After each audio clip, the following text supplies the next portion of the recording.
Hello friend, જય શ્રી કૃષ્ણ। આજે આપણે લીંબુને સ્ટોર કરવાની 3 અલગ રીત શીખીશું। તો અત્યારે લીંબુનો ભાવ ઓછો હોય છે, પણ જેમ ગરમી પડતી જશે એમ લીંબુનો ભાવ વધારે થતો હોય છે। તો આપણે ઘણીવાર ગરમીમાં લીંબુ ઓછા લાવીને ખાતા હોઈએ છીએ, પણ તમે આ રીતે સ્ટોર કરશો તો આખું વર્ષ તમારા લીંબુ સારા પણ રહેશે। અને ગરમીમાં જ્યારે લીંબુનો ભાવ વધારે હોય ત્યારે તમે આ લીંબુનો ઉપયોગ પણ કરી શકો। તો તેના માટે મેં એકદમ ફ્રેશ તાજા હોય એવા લીંબુ લેવાના, જે વાસી કે કડક હોય એવા લેવાના નથી, પણ પીળા અને એકદમ તાજા હોય એવા લીંબુ લેશું। તો આપણે પહેલી રીત જોઈએ, તેના માટે મેં કાચની બોટલ લીધી છે। તો કાચની બોટલની અંદર લીંબુને આપણે ગોઠવશું એકદમ સરસ રીતે। નાનું અથવા મોટું કોઈ પણ લીંબુમાં જેમ જગ્યા હોય એ રીતે નાનું અને મોટું લીંબુ લઈ અને બોટલની અંદર એકદમ સરસ રીતે લીંબુને ગોઠવી દેવાના। જેમ બને તેમ જગ્યા ઓછી રહે એ રીતે આપણે આ બોટલની અંદર લીંબુને ગોઠવશું।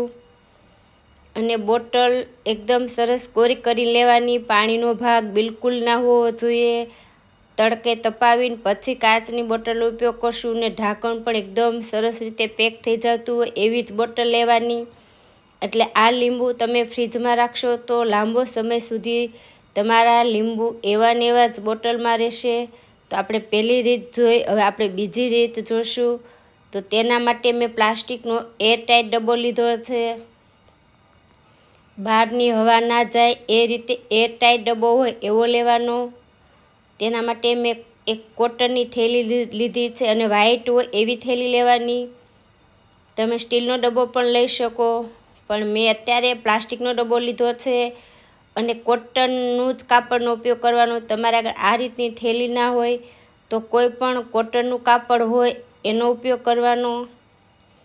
તો તેમાં આપણે એકદમ સરસ રીતે ગોઠવાઈ જાય એ રીતે લીંબુ રાખી અને થેલીને ઉપર નીચે કરશું, એટલે વચ્ચે વચ્ચે જગ્યા નહીં રહે અને લીંબુ આપણા એકદમ સરસ ગોઠવાઈ જશે। અને થેલીનું જે ઉપરનો ભાગ છે એને વાળી અને સરસ પેક કરી દેવાનું, એટલે બહારની હવા ના જાય અને લાંબો સમય સુધી તમારા લીંબુ એવા ને એવા જ રહેશે।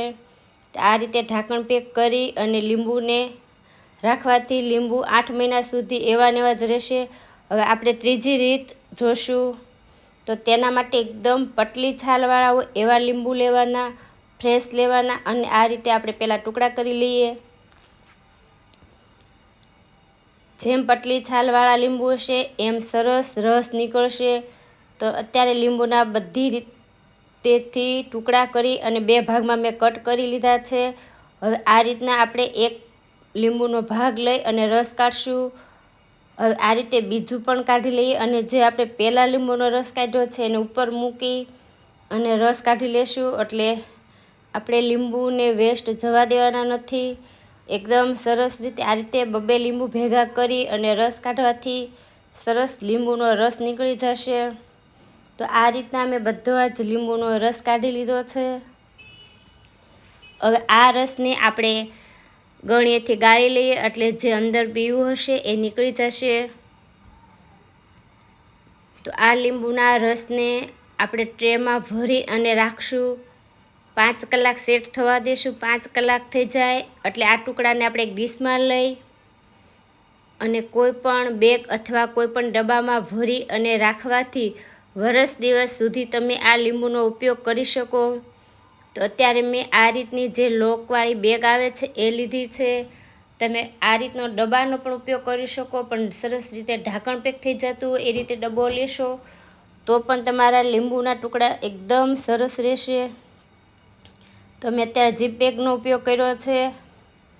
તો આ રીતના બેગમાં ટુકડાને ભરી અને હવા ના રહે એ રીતે એકદમ સરસ પેક કરી ઉપરથી આ રીતના લોક કરી અને બેગને વાળી અને આપણે ફ્રીઝરમાં રાખશું।